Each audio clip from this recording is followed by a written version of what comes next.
to the DolphinsTalk.com podcast, the most listened to daily Miami Dolphins podcast on the internet. Miami's got the Dolphins, the greatest of all. Come on, Dolphins fans. Time to fins up. We're in the air, we're on the ground, we're always in control.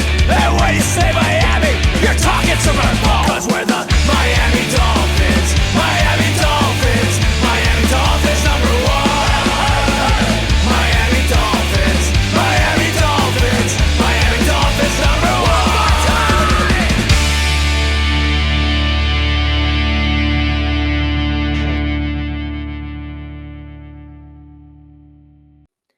Hello, everyone, and welcome back to another episode of Dolphins Talk. My name is Marissa Marino, and today I am joined by NFL Insider on NFL Network. You can also catch him on his show, The Insiders, which premieres again July 14th, weekdays at 7 p.m. Eastern.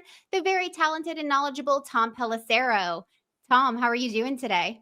Doing great, Marissa. Thanks for having me back once again. In hindsight, I wasn't accidentally missing your first couple of messages. I was just waiting until we had a lot to talk about with the Dolphins, and that's happening right now. You just wanted to time it perfectly, and that's okay. I get it. And for anybody who's used to seeing Tom in his business suit, yes, he does dress like a normal person every now and again. So good to see a different side of you. This is supposed to be the quiet time of year. Normally we have that, but like I said, we had a little bit of activity this week, and so certainly made for some interesting moments and a lot of action. That's kind of rare, honestly, this time of year, or even these types of trades we've seen these last couple of days. Yep, and that'll get us right into it. I think Chris Greer was ready to get everything finished before his 4th of July weekend so he can celebrate. So. All right, so the Dolphins and the Steelers, as we know, made a trade Monday with Miami sending Jonnu Smith and Jalen Ramsey to Pittsburgh in exchange for Minkah Fitzpatrick, who will now be joining the team again, and a draft pick as well. So I've had multiple people that I've talked to about this that are split on if Miami won the trade or not. What are your thoughts on the trade from a Miami perspective? Well, I think that the winners and losers thing is always hard because in the end, you're going to judge it based on the outcome. And outcome-based analysis is always flawed because you just don't have that benefit of hindsight when judging these trades up front. Listen, the Dolphins were in a challenging spot because you had a player in Jalen Ramsey who, let's remember, they paid and gave a new contract, made him the highest paid corner last year at the start of training camp. Then obviously it did not go well for the entire team last season. It was not, the way that Jalen wanted things to go. And, then they had conversations in this offseason. It became apparent shortly before the draft that Jalen Ramsey was not going to be back.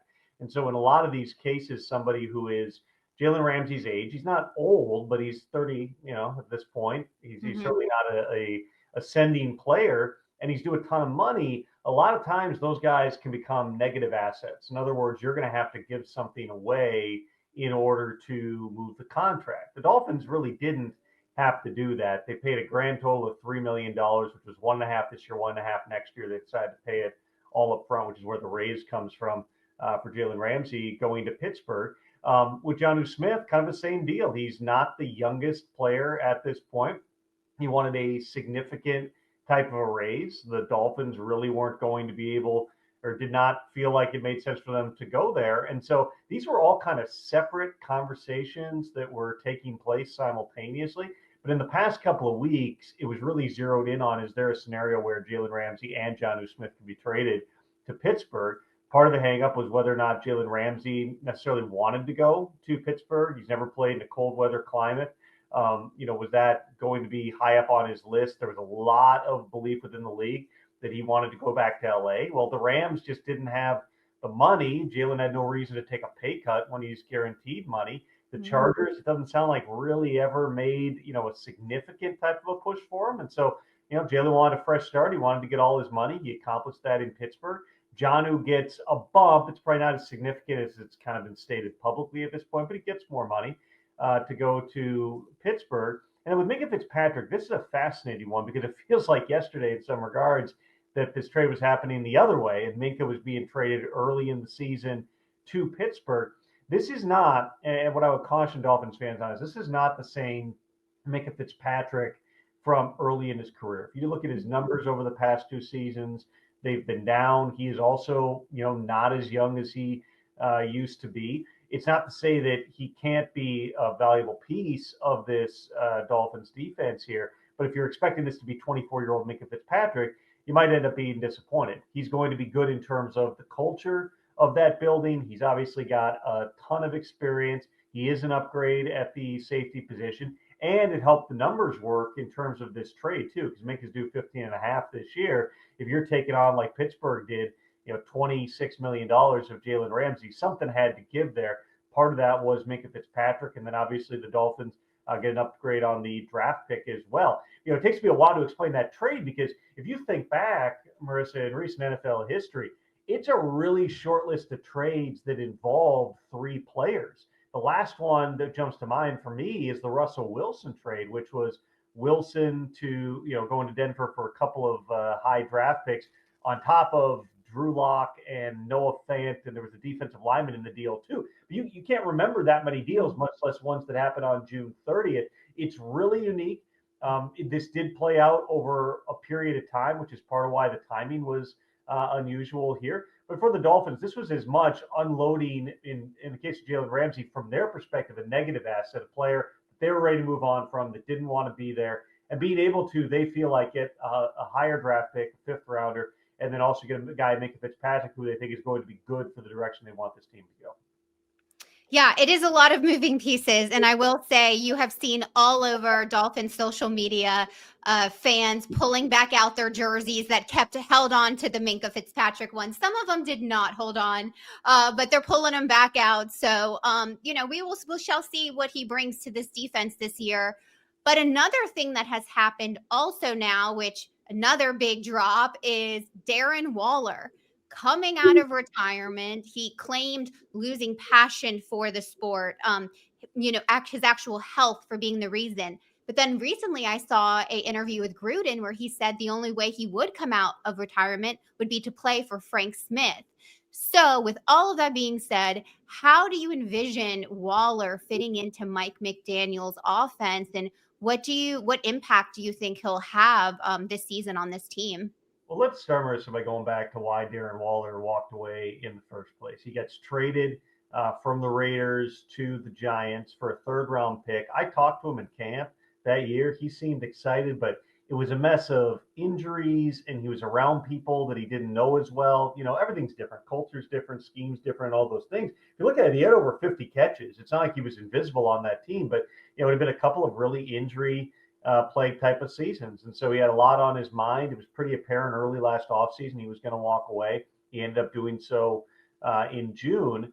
Well, the one guy who he's been closer to in his entire career is Frank Smith, who is his tight ends coach with the Raiders. That was when Darren Waller had his best seasons here. Their relationship goes way beyond football. Those guys are legitimately tight. They're like brothers, and they've got a really special thing. And there's a reason that Frank Smith was voted the number 1 offensive coordinator in that NFLPA poll a couple of years ago. His ability to connect with players is at a high level. And for a guy like Darren Waller, who's been through so much in his life with addiction issues, serious addiction issues that could have cost him his career, to come back from that and find the passion and find the want to, when he has been dialed in mentally and physically, Darren Waller's been one of the best players in the game. Being back with Frank, having a year away from, just the mental and physical toll of playing in the NFL, if there were any scenario you're going to get the most out of Darren Waller, this is it. He is a detached type of a tight end. He is not going to be somebody who's going to do a ton for you in the blocking phase, but he is a mismatch weapon. He is a big physical body with a big wingspan.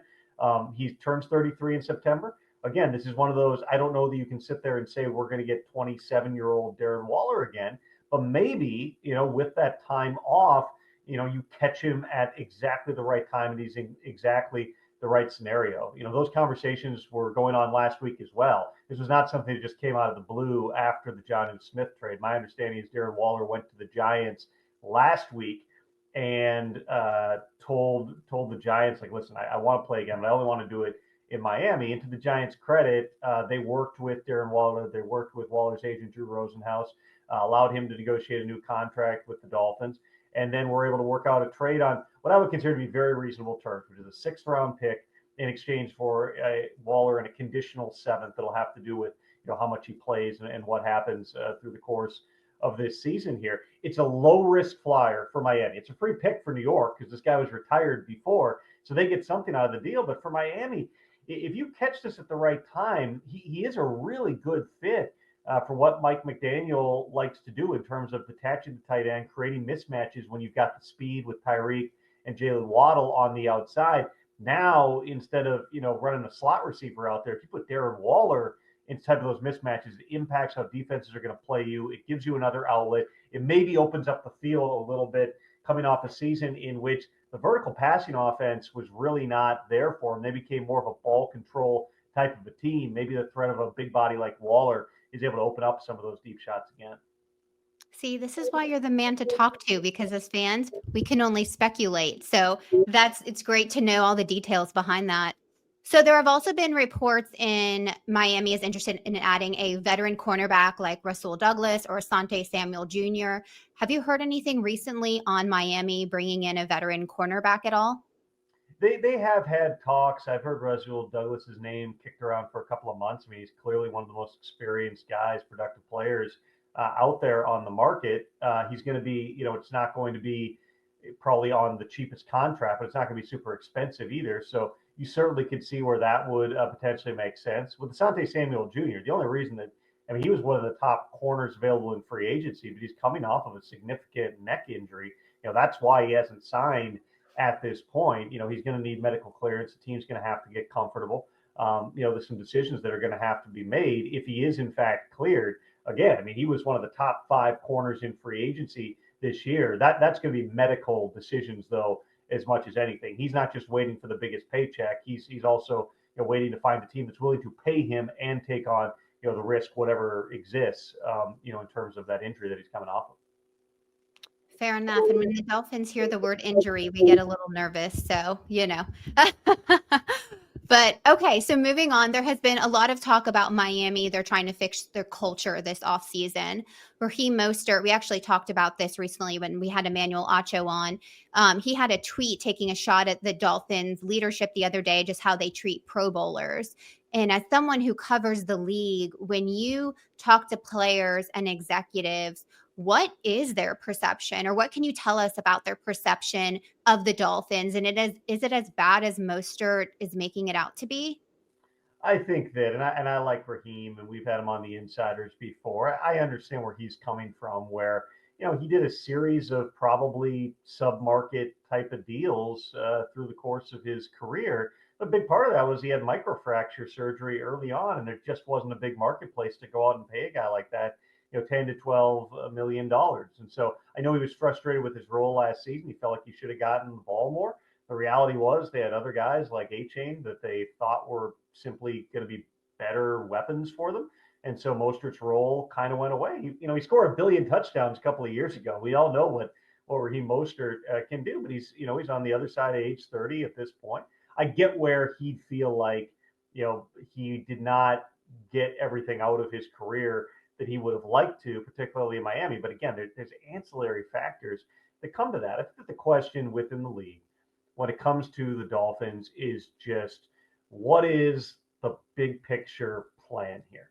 What is the plan for being able to get over the hump? It starts out with Tua Tagovailoa and his ability to stay on the field. You look at Mike McDaniel's record when Tua is out there, it's pretty good. They've been a pretty good team when Tua's been on the field. He has missed huge chunks of a couple of seasons during McDaniel's tenure, and that has challenged them in part because they just haven't had a clear answer in terms of the backup quarterback position. We'll see between Zach Wilson and Quinn Ewers this year how that position shakes. But the reality is, Marissa, there's not many teams in the NFL that can lose their starting quarterback for 4, 6, 8, 10 games and stay in the hunt. That's just the reality of the NFL. There's not 32 of those guys, much less 64 of those guys. And so when your starting quarterback gets hurt, any team is going to end up in a tough spot. And for Tua, I know that he's tried to do all the different things and the martial arts and playing smarter.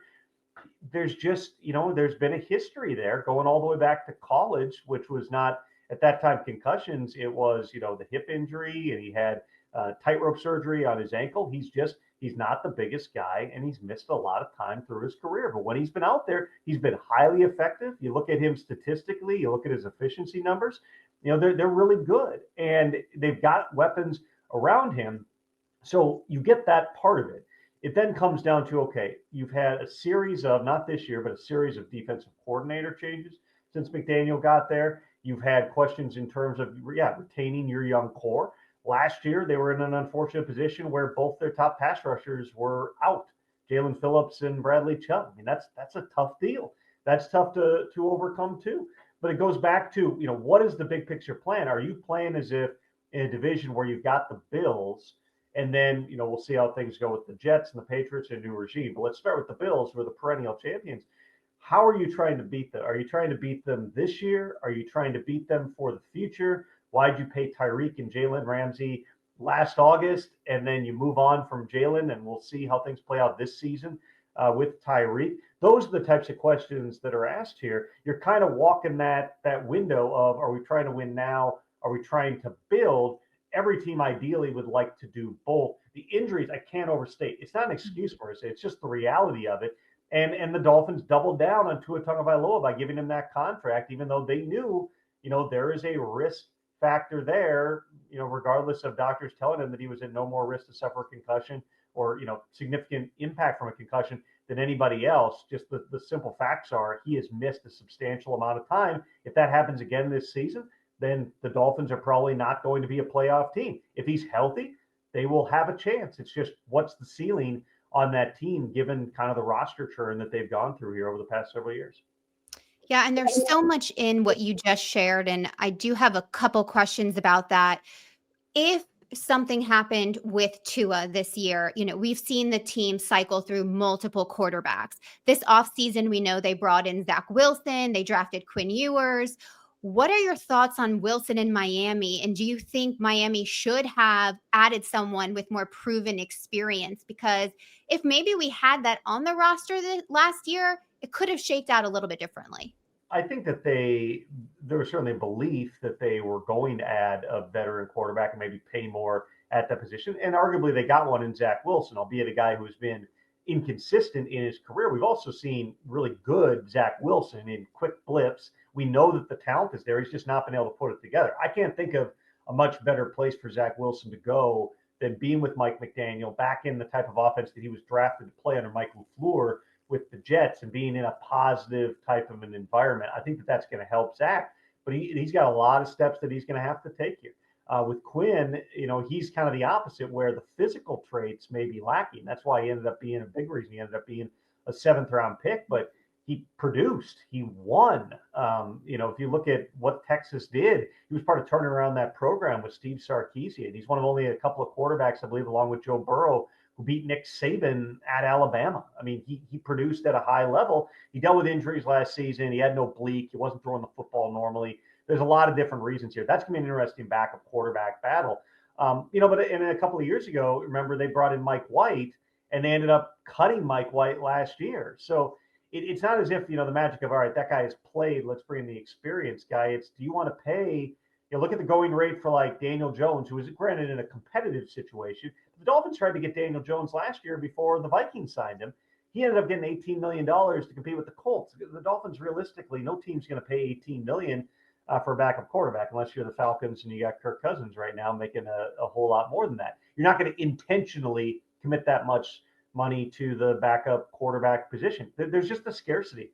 Like I said before, there's not 32, much less 64 of those guys. Yeah, in a perfect world, you get somebody. But I would also caution anybody from thinking, hey, you should have paid $15 million and gone and got Jacoby Brissett, or you should have, paid way more than some other team to get the guy there.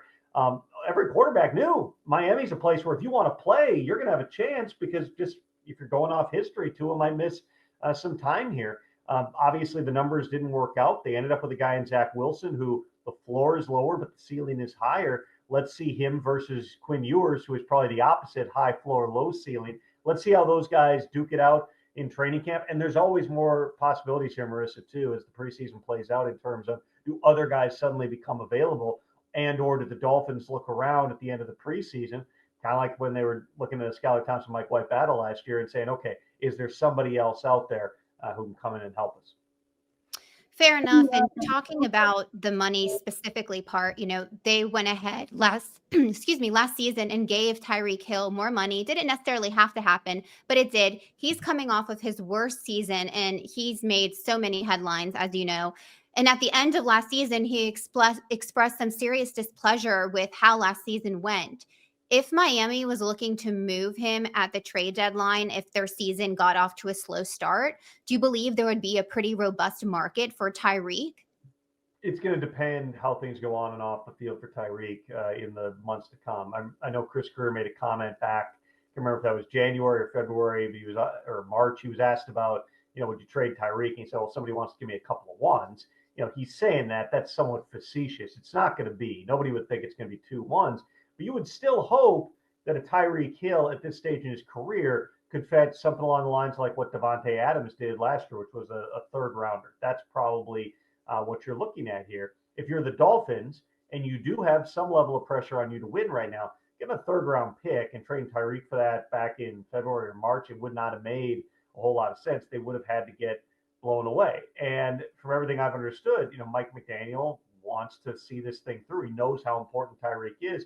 Tyreek had a lot going on last year, and I'm not trying to minimize anything, but between personal life, between the incident right before week 1, the wrist injury that he was dealing with, which actually happened during, I think it was a joint practice and training camp, and kind of stayed quiet. There was real back and forth about, is this guy going to have surgery? Is he not during the season? Tyreek was not Tyreek last year. And then couple that with the fact that they weren't blocking very well. They had to basically ditch the vertical passing offense in part because of that, which in turn meant that Tyreek, who has been a vertical stretch player, was relegated to being what everybody else on the team was, which was let's get the ball out of the quarterback's hands, let's get into playmakers, catch and run, ball control, short passing game. That's what the offense became. I'll be really interested to see what this offense looks like now. I already said with Waller in there, if this works out the way they think it's going to with Darren Waller, that changes some of the matchup things. I'm just interested to see now, are they confident in that offensive line? Are they confident in Tua to take longer drops and protect himself? If you can get those things going, the best we've seen the Dolphins is when they've had that vertical strike aspect of their offense at play. They didn't really have it last year. That made things more complicated. They ended up with a really thin margin for error. They weren't scoring as many points as they have in the past. Let's see how the dynamics work out. You finally have a second-year defensive coordinator in Anthony Weaver, who's done a good job. You've got new personnel on that side, but maybe you feel like there's a different style that you can win with, maybe going back to some of the things you were doing earlier, to be able to mix that with some of the changes they made in terms of motions and other things last year. Maybe you can play a style that best suits them, and maybe that's going to help get Tyreek back in the mental and physical place to look like and channel the Tyreek Hill of old. Well, we will hope that that will shake out and be the case. One more question before we get you out of here. I just have to touch on Mike McDaniel. He was hailed as this offensive-minded genius in his first couple of years, and you and I actually talked about this last season when we got on a call. But there was a clear sense that opposing defenses have started to kind of figure him out. Is Mike McDaniel in entering this season, do you believe he's on the hot seat, or do you believe that he actually can survive another 8-9 type season where the Dolphins potentially do not get into the playoffs? Any coach who is at least 2 to 3 years into their career, if they either haven't made the playoffs, which McDaniel has, or if they miss the playoffs multiple consecutive seasons, certainly you have to consider them, or at least think about them on the proverbial hot seat. I would just go back to last year, when coming off of another playoff appearance where they were banged up at the end. Tyreek was banged up. Mostert was banged up. They go in, they slide down the stretch, then they go into Kansas City and get beat. I think that, it said a lot that Steve Ross, with 2 years left on Mike's original contract, went in and extended Mike McDaniel's contract. He believes it's that combination. It's McDaniel and it's Tua.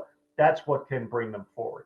If at some point they arrive at a point where it's, well, we don't think Tua can do it, or he gets hurt again, or whatever it might be, now that raises a different type of question. But I don't get the sense, just looking at it, that Stephen Ross has the appetite to say we're going to start over with a new coach and a new offense for Tua Tagovailoa at this stage. This is very much, I'm not saying it's 100% or anything like that. I would just say, reading into the actions of the people involved, it seems like Tua and Mike are tied together here. And again, when Tua's been on the field, their record is pretty good, and they've shown that they can be a really tough team. Are there other things that they need to fix with the roster? Sure. I mean, you're watching the churn even this week as they're trying to make some adjustments. At times, the teams historically have not wanted to make those types of big moves.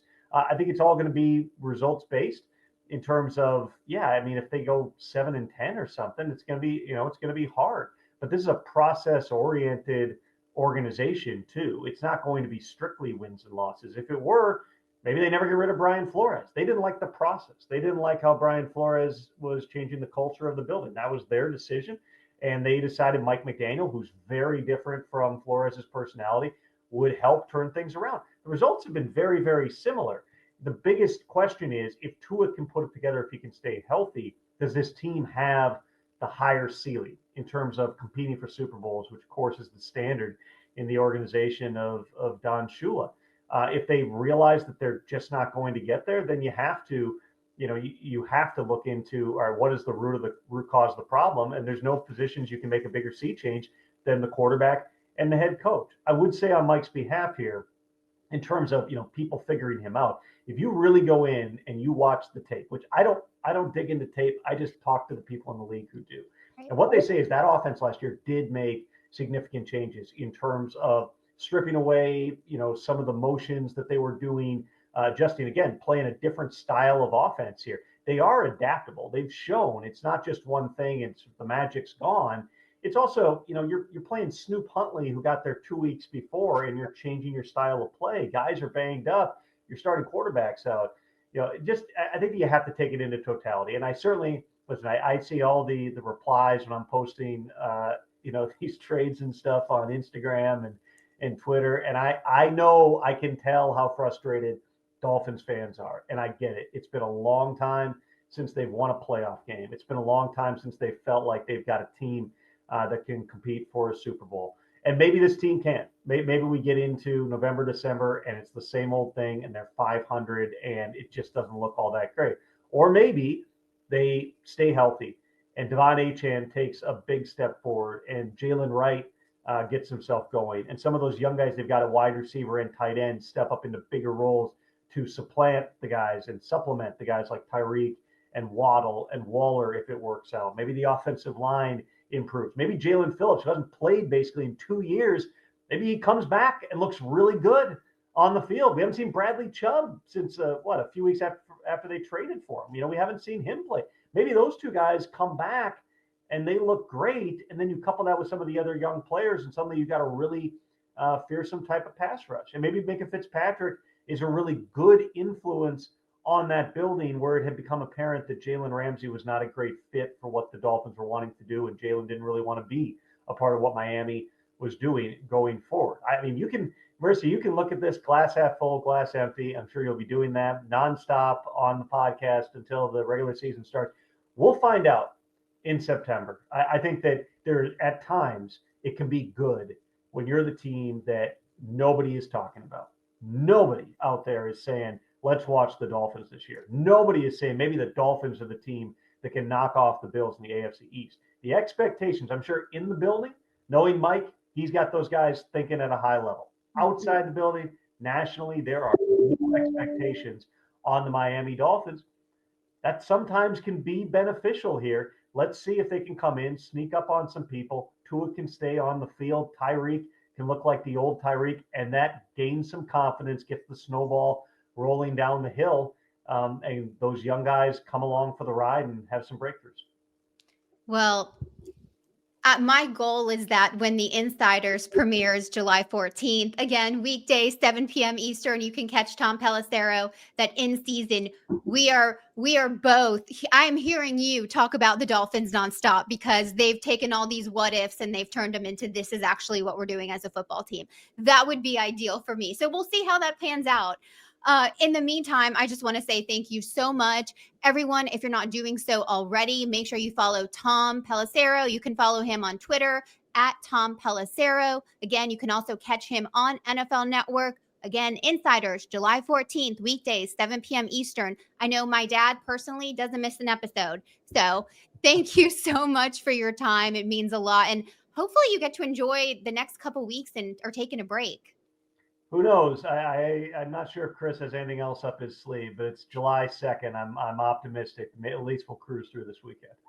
Awesome. Well, Tom, we look forward to seeing you again sometime, I'm sure, and hope you have a great 4th of July weekend.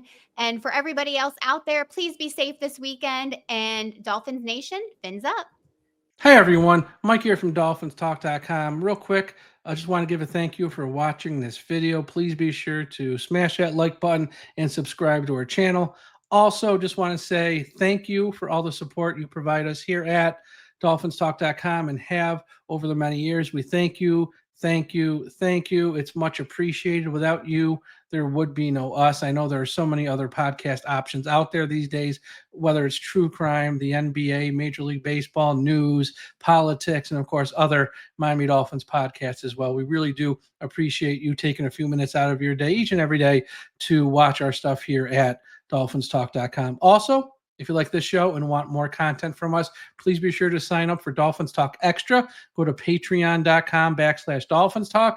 We have a private message board where you can interact with only extra members and ourselves here, the staff at the website. We have extra podcasts about the Dolphins and also extra podcasts not about the Miami Dolphins. And we give away a ton of prizes. We have a ton of contests that are exclusive to Dolphins Talk Extra members. We give away autographs, memorabilia, jerseys, hats, all that fun stuff. So everyone, please be sure to go to patreon.com/DolphinsTalk. It's $3 a month. It's really cheap. You'll have a lot of fun. Trust me. But once again, thank you so much. Everyone have a great day.